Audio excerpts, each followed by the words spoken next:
نئے فرقے تو ان کے ہیں کہ جنہوں نے اپنے بزرگوں کی لکھی ہوئی کتابیں لوگوں کے ہاتھوں میں پکڑائی ہوئی ہیں.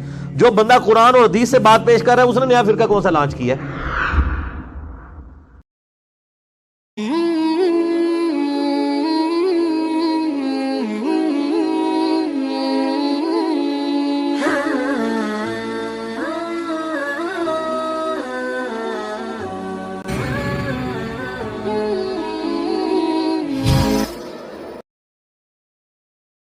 تو کہتے ہیں کہ یہ نبی ہمیں ان معبودوں سے روکنا چاہتا ہے جن پہ ہم نے اپنے آباء و اجداد کو پایا. ہمارے بزرگ کیا پاگل تھے جو یہ کرتے رہے؟ یہ نبی چاہتے ہیں ہم اپنے بزرگوں کو چھوڑ کے اس کی پیروی شروع کر دیں. آج بھی جو نبی صلی اللہ علیہ وآلہ وسلم کی سچی دعوت لے کے اٹھتا ہے نا, اس کو بھی یہ تانا ملتا ہے یار ایک نئے فرقہ لانچ کرتا ہے. بھائی نیا فرقہ تو تب لانچ ہو جب قرآن بخاری مسلم سے ہٹ کے کو حوالے دیے جائیں. نئے فرقے تو ان کے ہیں کہ جنہوں نے اپنے بزرگوں کی لکھی ہوئی کتابیں لوگوں کے ہاتھوں میں پکڑائی ہوئی ہیں. جو بندہ قرآن اور حدیث سے بات پیش کر رہا ہے اس نے نیا فرقہ کون سا لانچ کیا ہے؟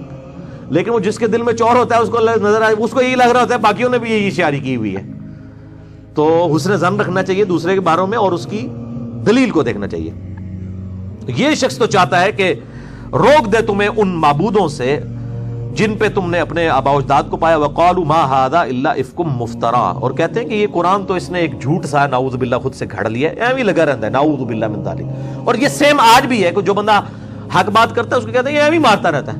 حالانکہ قرآن کھول کے دیکھیں, حدیث کھول کے دیکھیں, آپ کو پتہ چلے گا ایویں نہیں لکھی ہوئی ہے. چونکہ آپ نے ایسے مکتبہ فکر میں آنکھ کھولی کہ جہاں آپ کو دھوکے میں رکھا گیا تو آپ کو تو یہی لگنا ہے نا کہ ایویں لگی ہوئی باتیں, کیونکہ آپ نے تو وہ سنی نہیں, آپ نے خود تو قرآن پڑھا ہی نہیں. اور پھر اتنے اعتماد سے کہہ اسی آج تک سنا ہی نہیں.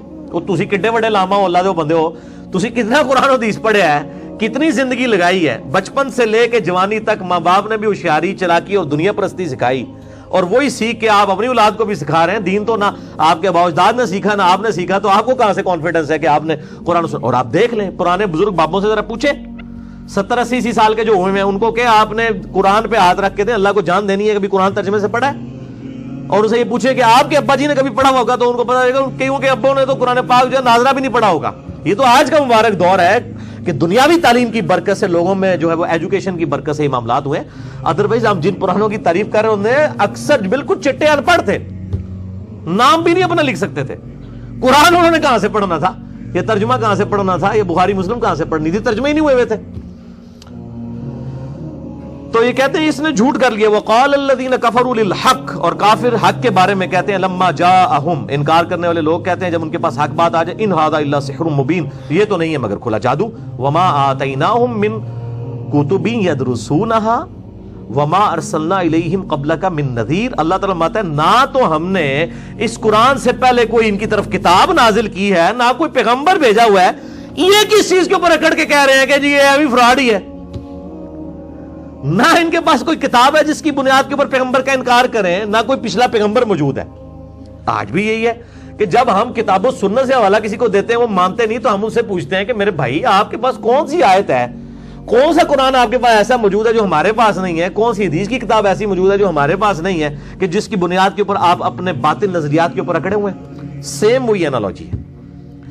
اس کی تفسیر آج کے دور کے اعتبار سے کرنا ضروری ہے, ورنہ تو ہم یہ تفسیر 1400 سال پرانی ریکارڈ کرا رہے ہیں. آج کے انسان کو تو اس پھر قرآن سے کوئی فائدہ نہیں ہوگا جب تک کہ آپ کو بیماری. بیسک ہیومن انسٹنکٹ اسی طرح ہے. اس وقت فرعون تھے تو آج کا فرعون یہ ٹرمپ ہے. ہر زمانے میں ایسے فرعون رہیں گے جو لوگوں کے ساتھ زیادتیاں کریں گے, اور جو پسے ہوئے طبقے ہیں ان کے ساتھ ظلم کیا جائے گا. یہ تو نہیں ختم ہو گیا. اس وقت بھی بیسک ہیومن انسٹنکٹ میں عورتیں لوگوں کے لیے, مردوں کے لیے کمزوری کا باعث تھی. آج بھی وہ سیکس بہت بڑا ایشو بنا ہوا ہے. تو سیم بیماریاں جو اس زمانے میں تھی آج بھی موجود ہیں, قیامت تک رہیں گی. قرآن کی آیات تو آفاقی ہیں.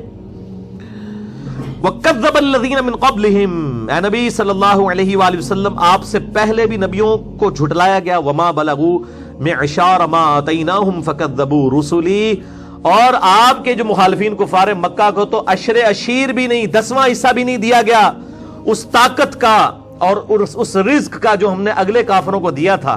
تو جب انہوں نے ہمارے رسولوں کا انکار کیا فَكَيْفَ كَانَ نَكِيرٌ, تو دیکھو کہ ہمارا عذاب پھر کیسا ہوا. وہ اکھاڑ کے پھینک دیے گئے کھجور کے تنوں کی طرح, ان کی لاشیں پڑی ہوئی تھیں. اتنے اونچے اونچے قدوں والے لوگ جنہوں نے پہاڑوں کے اندر غار بنا کے تو اپنی اتنی بڑی بڑی, آج بھی ان کے کھنڈرات جو ہیں وہ عرب کے اندر موجود ہیں, اتنی طاقت والے لوگ تھے، ہم نے ان کو اکھاڑ کے پھینک دیا پیغمبروں کی نافرمانی کے سبب۔ آپ کے مخالفین کس جو ہے وہ کھیت کی مولی ہیں کہ یہ بچ جائیں گے؟